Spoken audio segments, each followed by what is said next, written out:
Tony adalah seorang pria yang dulu pernah bekerja sebagai supir pribadi di sebuah keluarga kaya raya dengan bisnis yang tersebar di mana-mana, guys.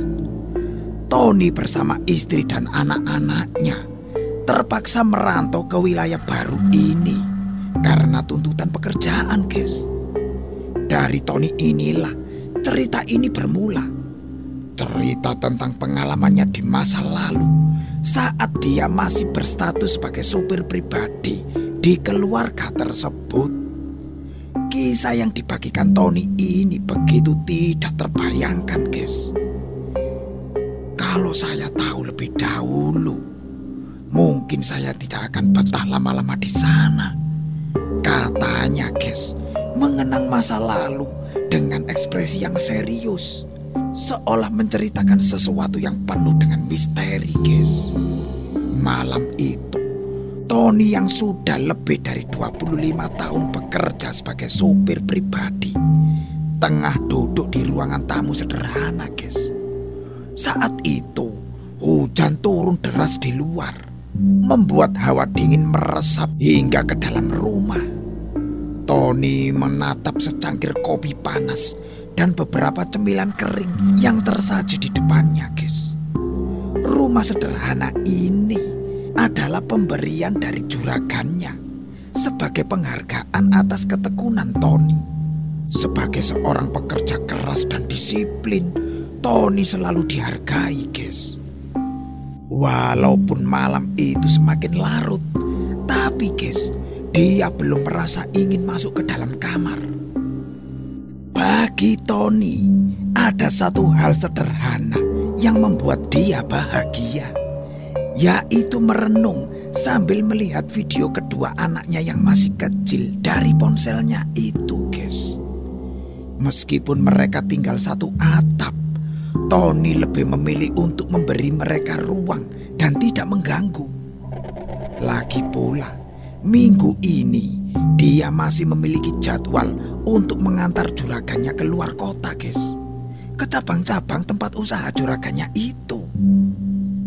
Tony memang lelah, tapi ia tidak pernah menyesali pilihannya menjadi supir pribadi, meskipun jam istirahatnya sering terganggu, guys. Baginya, pekerjaan ini memiliki kepuasan tersendiri, terutama demi kesejahteraan keluarganya, guys. Tiba-tiba, guys, suara dering telepon yang nyaring mengejutkannya. Dia buru-buru menekan tombol hijau saat melihat nama yang tertampang di layar, guys. Itu adalah Pak Broto, juragannya, guys. Halo, Mas Tony. Suara juragannya terdengar tegas, namun agak berbeda malam itu, guys. Seperti ada kegelisahan yang tidak biasa. Sampean lagi di mana, Mas? Bisa kesini sekarang tidak? Tony merasa ada yang janggal, guys.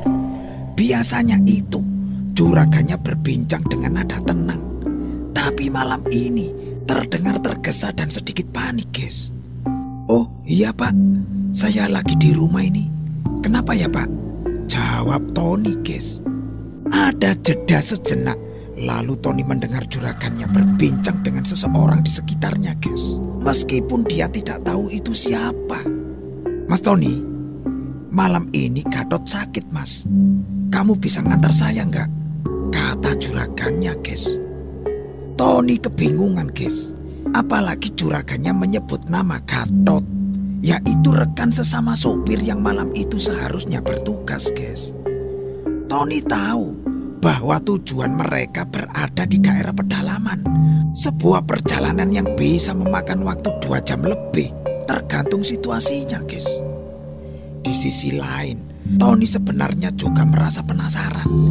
Ini akan menjadi pertama kalinya ia mengantarkan juragannya ke tempat yang biasanya hanya Gatot yang tahu.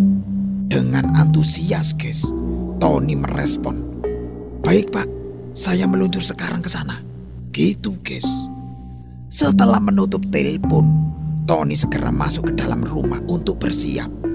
Di ruangan tengah, tampak seorang wanita yang mengenakan daster dan berbalut sarung sedang berdiri menahan hawa dingin malam. Wanita itu adalah Rate, istrinya, guys. Mau kemana, Mas? Tanya Rate dengan nada sedikit khawatir melihat Tony mengenakan pakaian dinasnya, guys. Ini, Dek, Pak Broto yang telepon. Katanya Gatot mendadak sakit, ujar Tony. Saat itu, guys, Rate tampak ragu. Lalu dia berkata, "Mas, aku punya firasat yang gak enak malam ini, Mas. Apa nggak sebaiknya kamu di rumah saja? Kamu bilang saja ke Pak Broto kalau anak kita mendadak sakit. Mungkin beliau bisa memaklumi." Alah, Dek. Dari kemarin firasat buruk terus aja yang kamu bilang.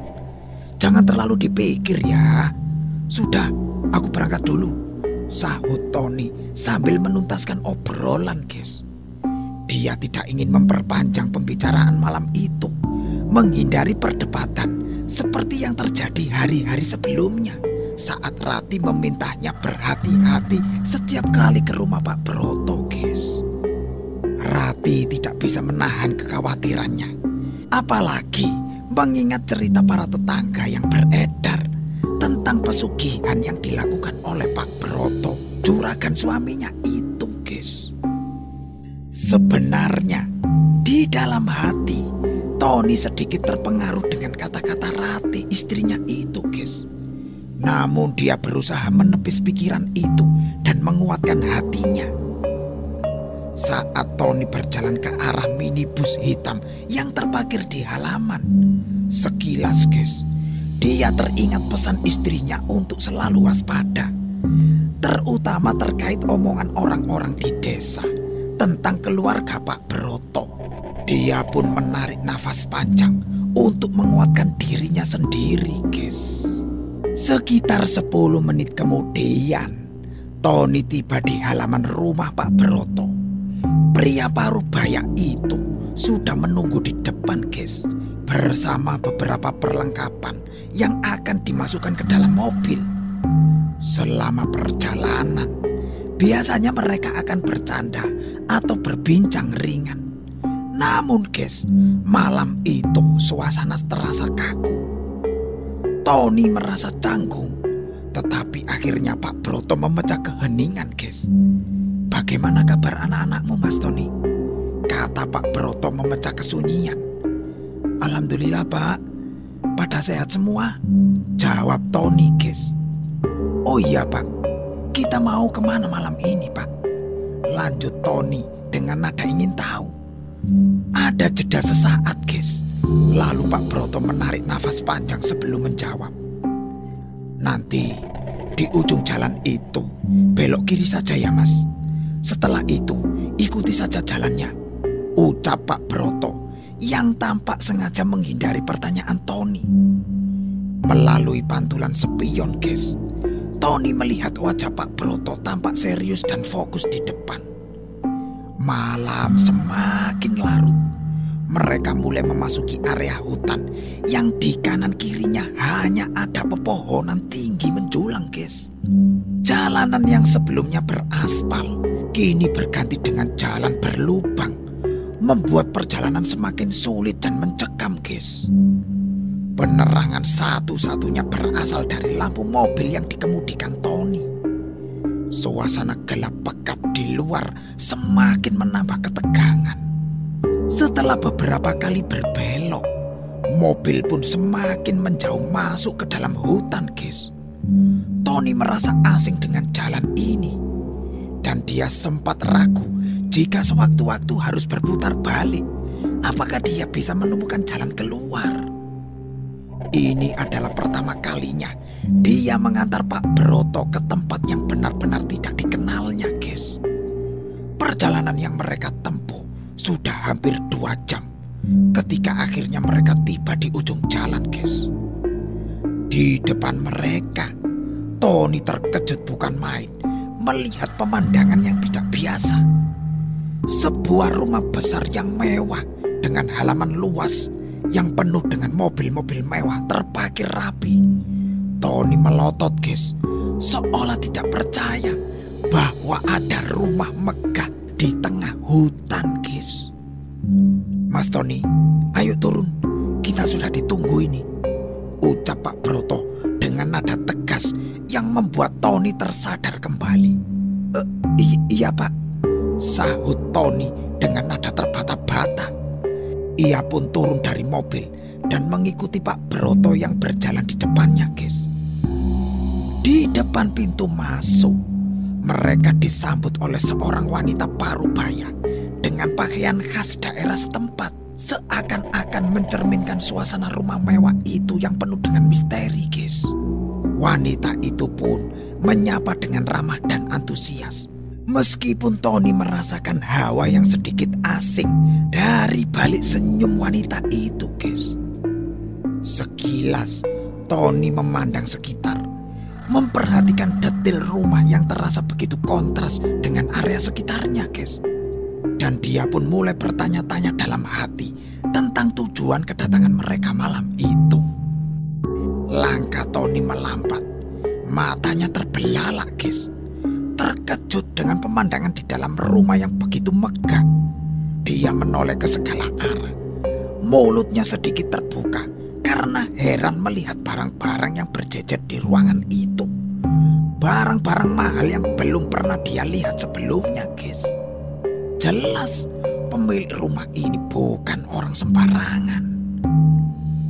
Setelah melewati lorong yang panjang, mereka akhirnya tiba di sebuah ruangan besar.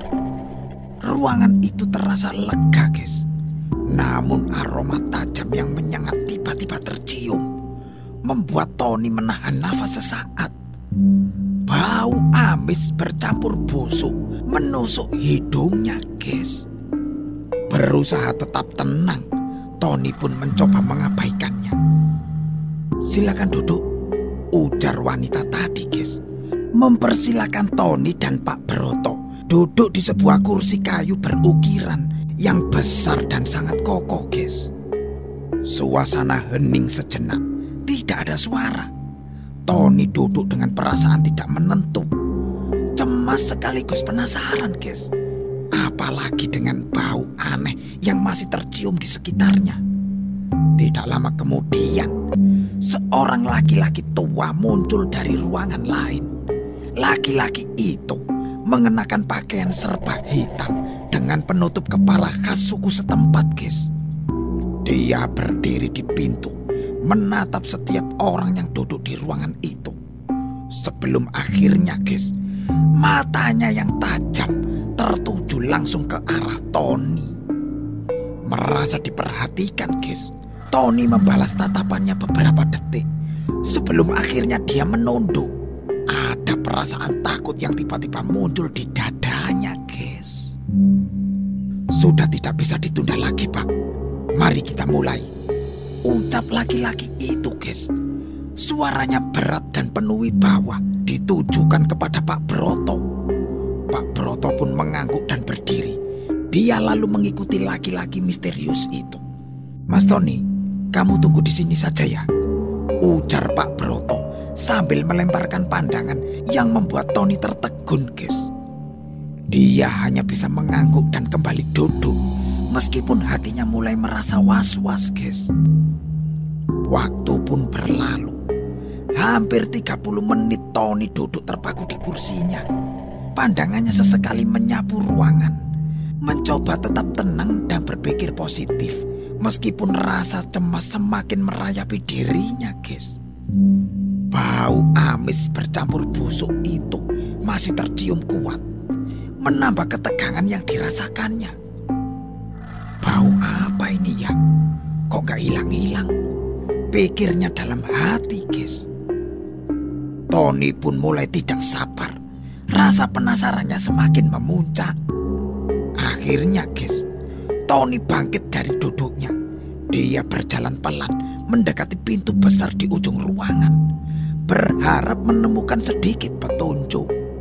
Namun, guys, tidak ada seorang pun yang keluar atau masuk dari ruangan itu selama dia menunggu.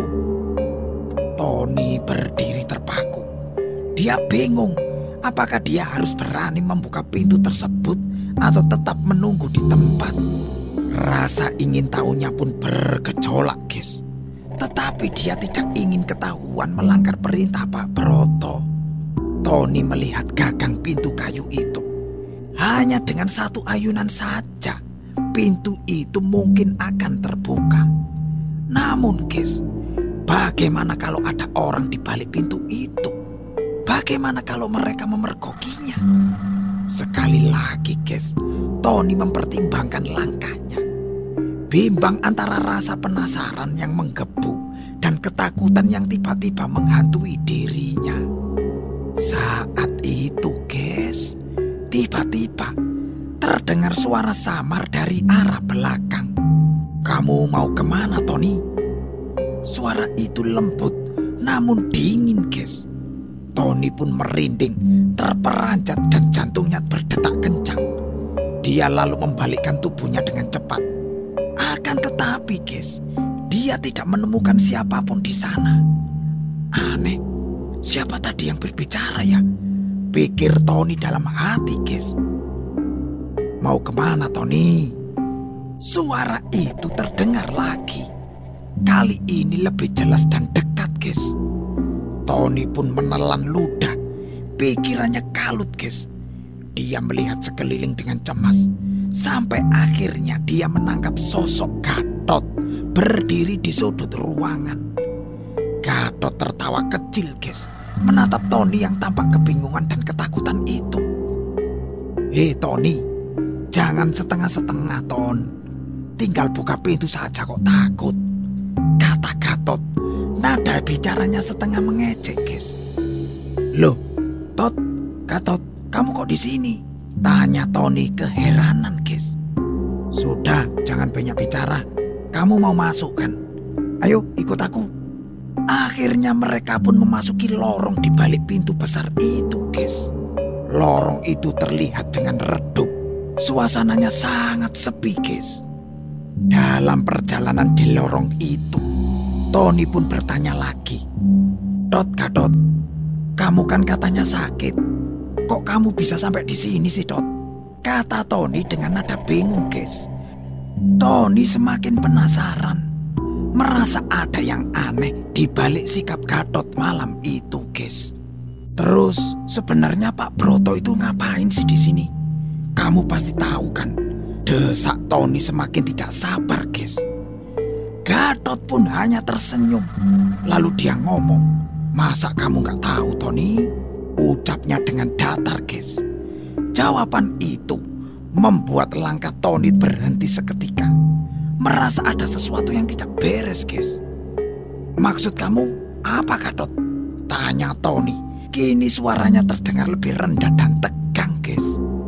Tapi, guys, Gatot hanya tersenyum dan melangkah lebih cepat. Tony pun berusaha mengejarnya, tapi Gatot terus bergerak ke arah ujung lorong dan semakin jauh dari Tony. Dan akhirnya, guys, Tony kehilangan jejak Gatot. Sampai di ujung lorong, Tony berhenti.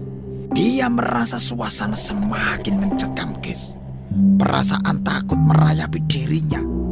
Sesuatu yang jarang dia rasakan dengan intensitas seperti ini, guys. Beberapa menit berlalu, aroma busuk yang amat kuat menyeruak lagi. Baunya seperti daging busuk yang bercampur dengan amis, guys. Tony pun merasa mual. Perutnya mulai terasa bergejolak, guys. Dia seperti ingin muntah. Dia pun berusaha menahan diri dan mulai mencari sumber bau itu karena dia semakin penasaran. Ketika Tony mendekati sebuah pintu lain yang sedikit terbuka, dia menahan nafas dan mendorong pintu itu perlahan, guys. Tiba-tiba, guys, di balik pintu itu berdiri sosok tinggi dengan membelakangi Tony. Sosok itu mengenakan kain panjang lusuh. Kulitnya pucat, guys, dan kurus. Kuku-kukunya panjang berwarna hitam. Hal itu, guys, membuat Tony langsung merinding. Tony pun mundur selangkah dengan hati-hati. Tanpa diduga, guys, makhluk itu lah kok perlahan-lahan berbalik, guys. Dan Tony pun kaget bukan main. Wajah sosok itu tampak kosong. Matanya menatap tajam tidak berkedip. Seakan-akan seluruh kebencian dunia tertuang di dalam tatapannya itu, guys. Tubuhnya membungkuk secara tiba-tiba. Lalu sosok itu merangkak ke arah Tony. Tangan dan kakinya yang panjang menjulur tidak wajar, guys. Tolong aku, bisik makhluk itu dengan suara parau. Yang suaranya itu sangat mengerikan, guys. Saat itu Tony ingin berteriak, namun mulutnya seakan-akan terkunci, guys. Dia merasa tubuhnya kaku, tidak mampu bergerak. Seketika itu juga pandangan Tony mendadak kabur. Dan saat kesadarannya kembali, dia ternyata mendapati dirinya berada di tempat lain. Dia berada di sebuah ruangan yang remang-remang. Tony bisa melihat dengan jelas sosok Pak Broto berdiri di sudut lain, guys. Di depan Pak Broto tampak sosok wanita yang mengenakan pakaian lusuh. Wanita itu diikat di ranjang besi dengan rantai yang besar, guys. Wanita itu adalah Bu Santi, guys. Istri Pak Broto sendiri. Bu Santi terlihat seperti seseorang yang telah lama disiksa. Wajahnya kurus kering, guys, dan kulitnya melekat erat pada tulangnya. Tony melihat Bu Santi berusaha meronta, namun rantai yang membelenggu tangan dan kakinya itu membuatnya tidak berdaya, guys. Wajah Pak Broto tampak datar. Tidak ada belas kasihan di sana, guys. Tony menahan nafas, tidak mampu mengalihkan pandangannya dari pemandangan mengerikan itu. Tony pun terpaku, guys, menyadari bahwa di balik kemewahan dan kekayaan ternyata ada harga mengerikan yang harus dibayar, guys.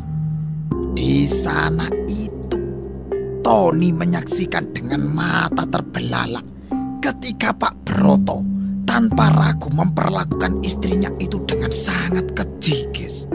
Seperti tidak ada lagi kemanusiaan tersisa di dalam dirinya. Di dalam ruangan yang redup itu, Tony baru menyadari ada sebuah kamar lagi yang pintunya sedikit terbuka.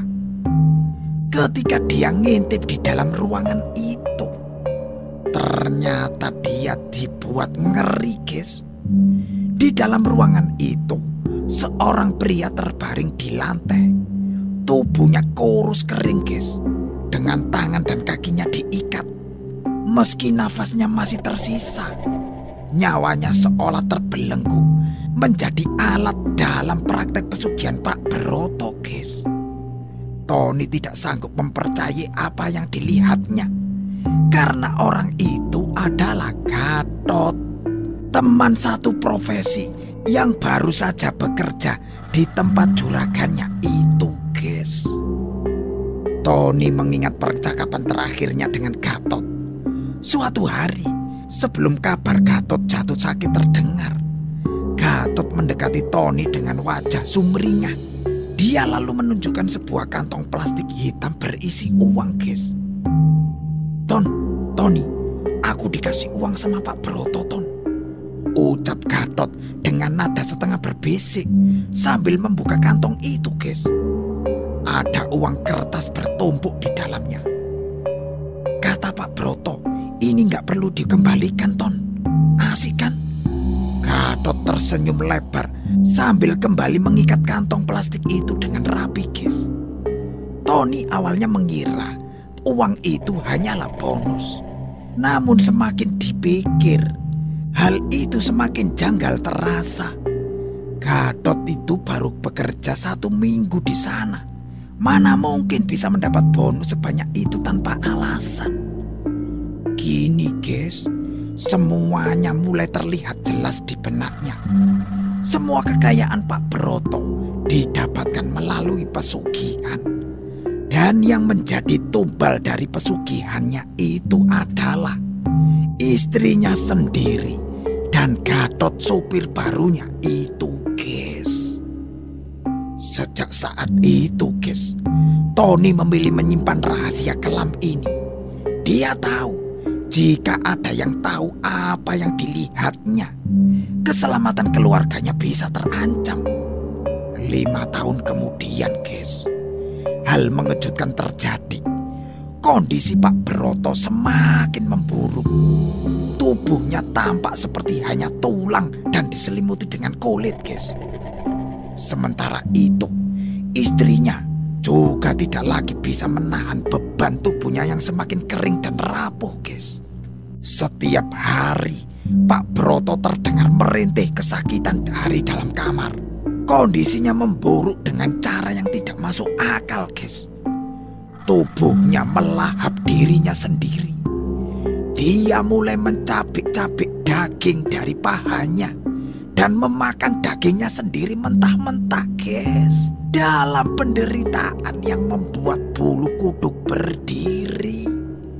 Peristiwa ini disaksikan Tony dan beberapa pekerja yang setia mengurusnya hingga hari terakhir Pak Broto. Hingga ajalnya, guys, Pak Broto menghembuskan nafas terakhir dalam keadaan yang mengerikan. Tubuhnya dalam posisi terlentang. Dari paha hingga ujung kaki hanya tersisa tulang, guys. Tanpa setetes darah pun tersisa, guys. Kedua tangannya mencengkeram kepalanya sendiri. Wajahnya mendongak dengan mata melotot dan mulutnya terbuka lebar, seolah-olah menahan jeritan kesakitan yang tidak pernah keluar, guys. Peristiwa itu meninggalkan bekas mendalam pada diri Tony. Dia lalu memutuskan meninggalkan segala harta yang pernah diberikan oleh Pak Broto, guys. Lalu dia meninggalkan desa itu dan kembali ke kampung halamannya. Kini Tony menjalani kehidupan sederhana, bekerja sebagai sopir antar jemput anak sekolah. Meskipun penghasilannya tidak seberapa, guys, dia merasa bersyukur dan berharap tidak akan bertemu kembali dengan orang seperti Pak Broto lagi, guys. Dari pengalaman mengerikan itu, Tony belajar bahwa kekayaan yang diraih melalui jalan kelam selalu berakhir dengan kehancuran, guys.